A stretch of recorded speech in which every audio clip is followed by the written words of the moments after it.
Okay, just want to start again.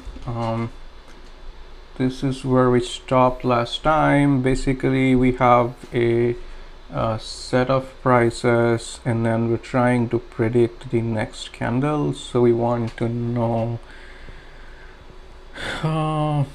Okay, we want to know if the next candle is red or green.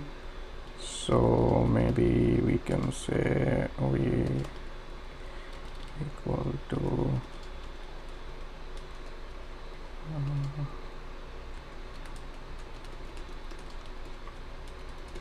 should that work? Let me check if that worked. Okay. And then let's see what happened here. 660, 59, 44.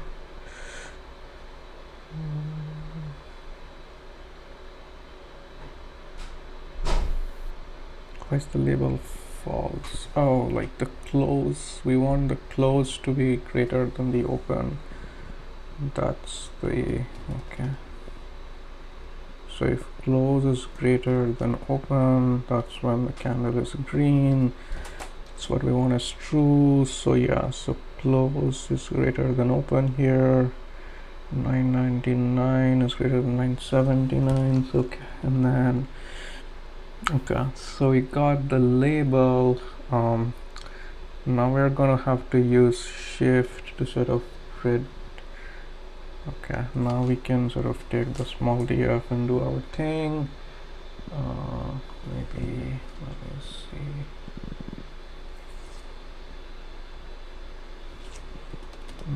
Let me ask ChatGPT here.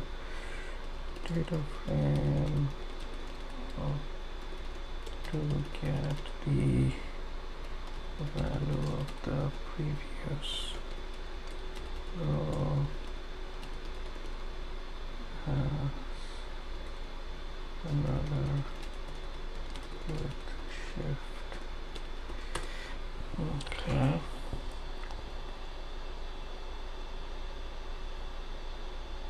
Okay, gotcha. So so maybe we can do it here itself. Price df label previous equal to price df label.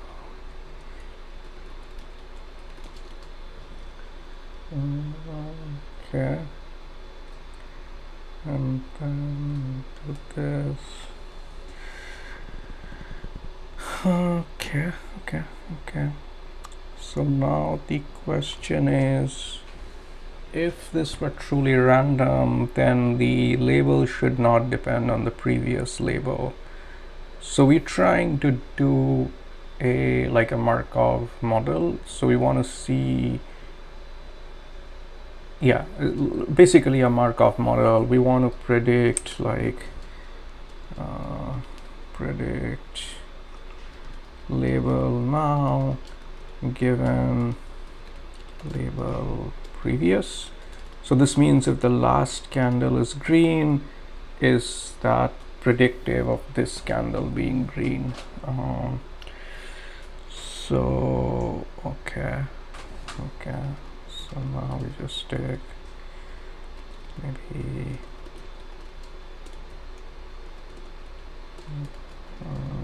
okay. And so how do we find that? So basically we have 1,000 values here.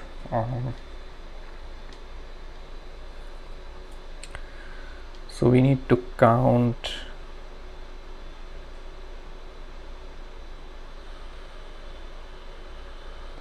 the, okay, so we need to count, I mean we don't need this actually, we can do it on the price df itself.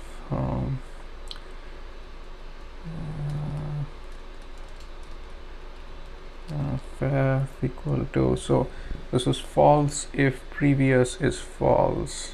Okay, So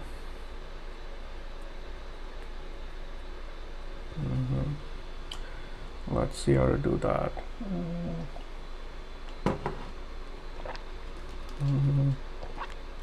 So if I query cases where label equal to false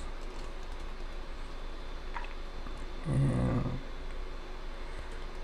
label graph equal to false,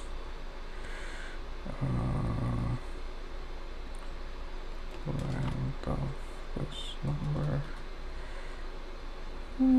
Okay, something wrong here.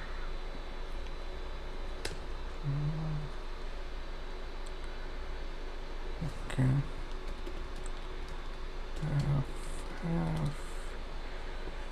Okay. So okay. So let's, when this one is true and okay, and this one is true. Okay. So label FD. Oh, that's not bad. Okay, so that's pretty random. So the last label does not give a good idea about, okay. Interesting. Okay.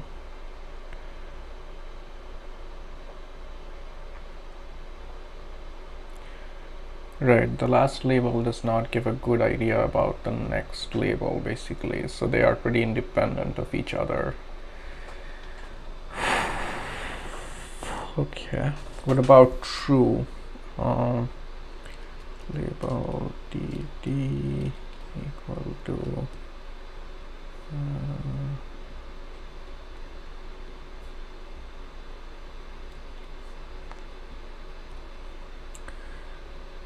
so this is when the label is true and the previous label is true. So basically both candles are green. And then let's see. Okay, so interesting thing is sort of very evenly distributed in this whole data set. So now like a green candle after a red candle. Okay, how much is that? So interestingly, a lot of this is very evenly distributed. Okay, so basically what we learn is that the last candle is not good at describing what's going to happen next. Okay, that's interesting to know. Maybe the last two candles could have some effect, but it's really hard to know that.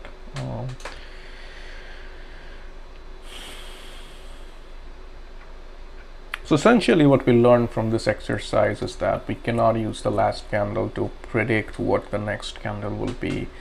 So that simplistic prediction probably won't work. Having said that, I think, yeah. Okay. So we might have to try some other method of finding out what is the next candle going to be. I mean, the next line of attack for me would be to see if we could predict large shifts in the price, like very large negative shifts, if those are correlated with sort of previous red candles. Because I believe that when the market moves down, there's like bull regimes and bear regimes, and that's kind of what I was trying to capture with this, but this data at least does not suggest that, which makes me think that we should try something else. Maybe, I mean, the next thing to do would be to look at like sort of two other candles or something like that, And then the third thing would be to sort of fit a logistic regression using a bunch of features, like is this a doji candle, like so on and so forth.